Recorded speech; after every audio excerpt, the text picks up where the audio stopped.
podium. All right, welcome back, everyone. Obviously, I'm excited to be back. The team's excited to be back. Yesterday was day one, first install and conditioning test, weigh-ins. Guys did a great job. They're overall, certainly physicals. We're in a good place. So I think we're ready to go. Team knows what to expect. They understand the work that's got to be put in again, and we got a good group, and so it begins. And we know the expectations are the same for you every year, but outside expectations maybe have caught up to internal expectations.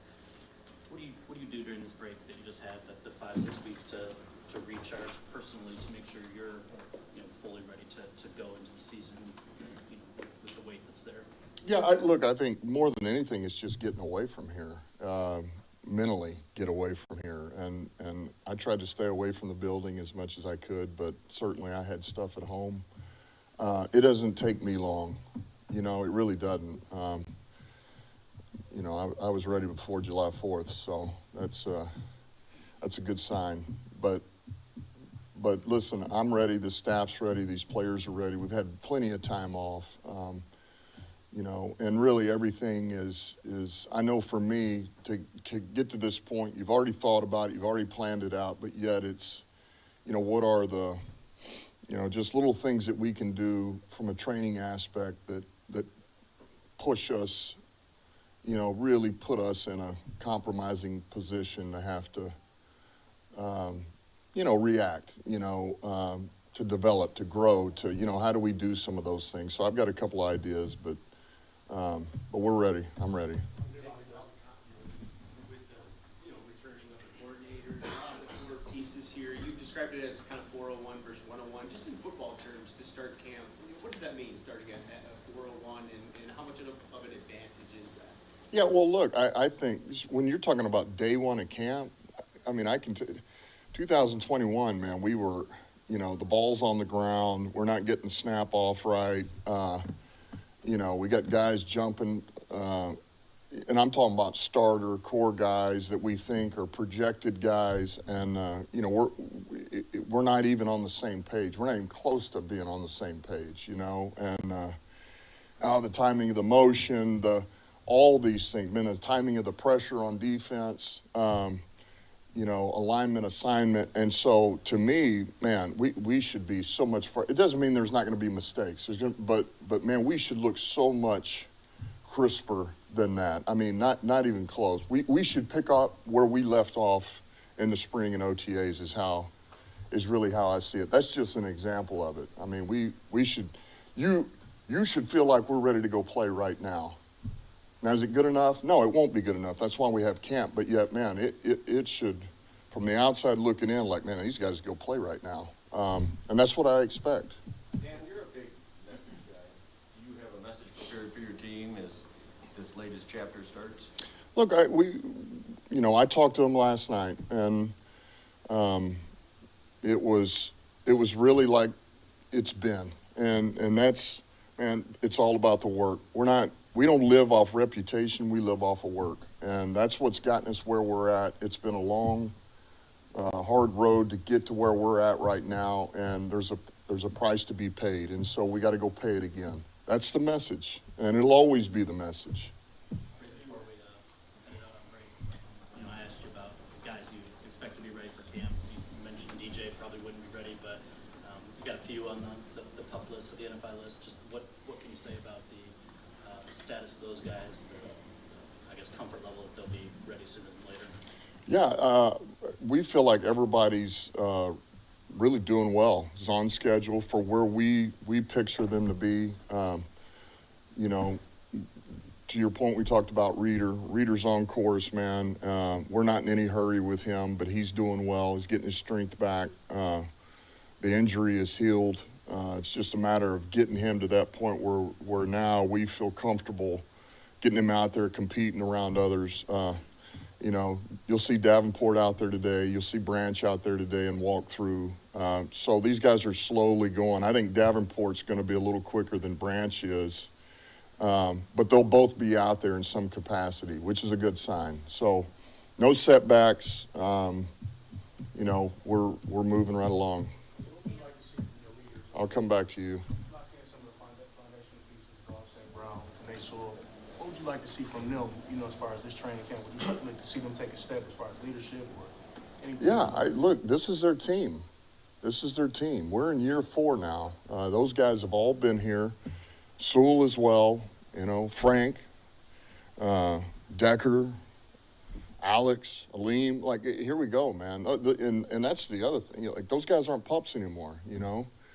Iffy, all of them. Barnes. So this is your team, and you guys set the standards. We set the standards a long time ago, but now as players, you guys control it. So if it's not up to your standards, well, it needs to be said, and let's do it again. You know, you guys control it. We shouldn't have to worry about that anymore. That's on them, and that's what I want. That's what I expect. Kind of following up on the messaging question that Bob asked last year, you had some things on the back of the wall in the meeting room about NFC Championship, winning a playoff game.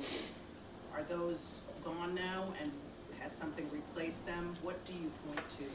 Yeah, well, those are still up there, and they're still taped through it with old school tape. And all right, we don't, you know, it just looks better that way. So, but we've checked the box on 2, and we got 1 more to check. But to get there, we got to check those first 2 one more time and update them. So everything starts with finding a way to win your division. You do that, you got to put in the work, man, and you got to find a way to win the first game of the season, and then you go from there.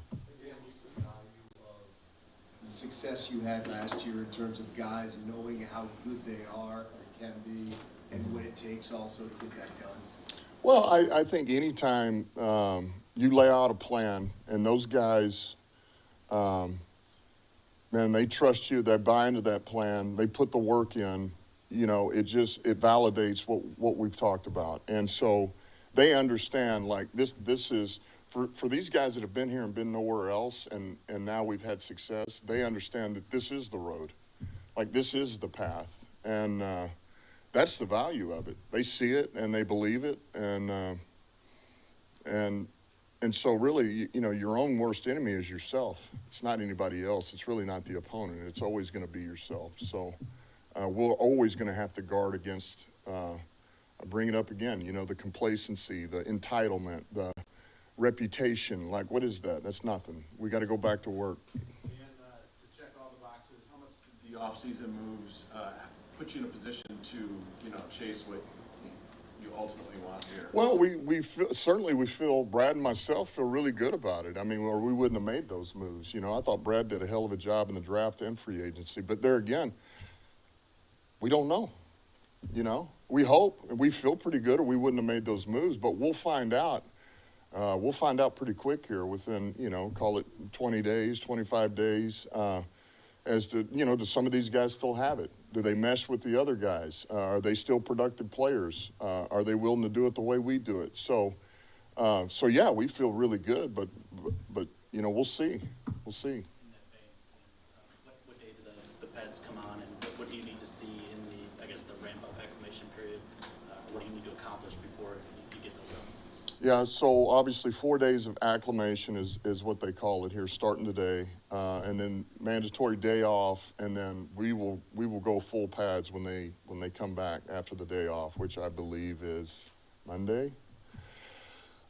So really, it's kind of what it says. It's about working guys in this week, and let's get them the reps. Let's spread the load, and let's get their legs under them. You know, let's get their football legs under them, and then along the way, improve a little bit here. There's not a ton of reps to go around. You know, there's a restriction on time limits every day. You know, today can only be 90 minutes. Then you get, you know, an hour and 45 minutes, and then after that, 2 hours. So,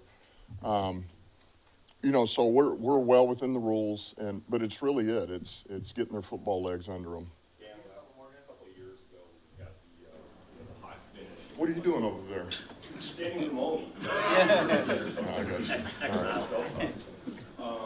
We had the success at the end of the 2 years ago, we won every day and everything, just missed out on the